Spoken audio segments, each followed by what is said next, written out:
வணக்கம். முயற்சி செய்யாதவர்களுக்கு கடவுள் உதவ மாட்டார். பூஞ்சோலை என்பது ஒரு அழகான கிராமம்.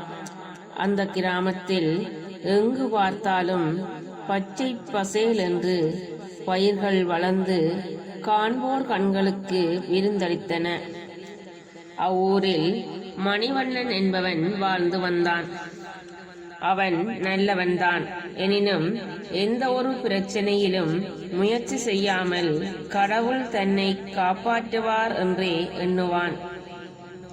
தனக்குத்தானே எவனொருவன் உதவி செய்து கொள்கிறானோ அவனுக்குத்தான் இறைவனும் உதவுவார் என்ற கருத்து அவனது நெஞ்சில் பதியாமல் போனது. அவனுடைய நெருங்கிய உறவினர் திருமணம் பூஞ்சோலை கிராமத்துக்கு அடுத்ததாக இருந்த கிளியனூரில் நடைபெறுவதாக இருந்தது. மணிவண்ணனும் அந்த திருமணத்தில் கலந்து கொள்வதற்காக தனது மாட்டு வண்டியில் சென்று கொண்டிருந்தான். கிளியனூரை அடைகின்ற வேளையில் ஒரு பெரிய பள்ளத்தில் வண்டில் சக்கரங்கள் புதைந்துவிட்டன. மாடுகளும் சேற்றில் சிக்கிய தமது கால்களை எடுக்க முடியாமல் தவித்தன. மணிவண்ணன் மிகவும் பயந்து விட்டான்.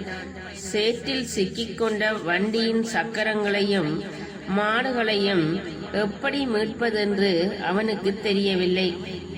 மாடுகளாவது சேற்றில் சிக்கிய தமது கால்களை எடுக்க முயற்சி செய்து கொண்டிருந்தன. ஆனால் மணிவண்ணனோ எவ்வித சிறு முயற்சியையும் செய்யாமல் விழித்துக் கொண்டிருந்தான். உடனே அவன் கடவுளே, என்னை இந்த துன்பத்திலிருந்து காப்பாற்று என்று வேண்டினான். உடனே வானிலிருந்து ஒரு குரல் கேட்டது. மனிதனே, நீ சேற்றில் சிக்கிய உன் மாடுகளையும் வண்டியின் சக்கரங்களையும் மீட்பதற்கு சிறிதளவு கூட முயற்சியே செய்யவில்லை. வெறுமனே என்னை அழைப்பதில் எந்த பயனும் இல்லை. முதலில் தன்னால் ஆன முயற்சியை செய்பவர்களுக்குத்தான் நான் உதவுவேன்.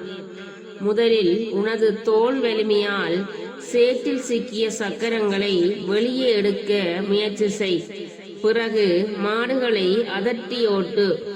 இந்த வேலைகளெல்லாம் உன்னால் செய்ய முடிந்தவைகள்தான். அதற்கு பின் என்னை உதவிக்கு அழை, நான் வருவேன். முயற்சி செய்யாதவர்களுக்கு நான் நிச்சயம் உதவ மாட்டேன் என்று கூறியது. உடனே மணிவண்ணன் தனது தோல் பலத்தால் சக்கரத்தில் முட்டு கொடுத்து வண்டியை தூக்கி நிறுத்தி மாடுகளை அதட்டி ஓட்டினான். இப்பொழுது வண்டி சேற்றிலிருந்து மீண்டது. மணிவண்ணன் முயற்சியின் சிறப்பை அறிந்து கொண்டான். கடவுள் வானிலிருந்து அவனை ஆசீர்வதித்தார். நீதி: முயற்சி செய்யாதவர்களுக்கு கடவுள் உதவ மாட்டார். எனவே நாம் வெற்றி பெற நம்மாலான முயற்சியை செய்ய வேண்டும். இறைவன் அருள் நமக்கு தானாகவே கிடைக்கும்.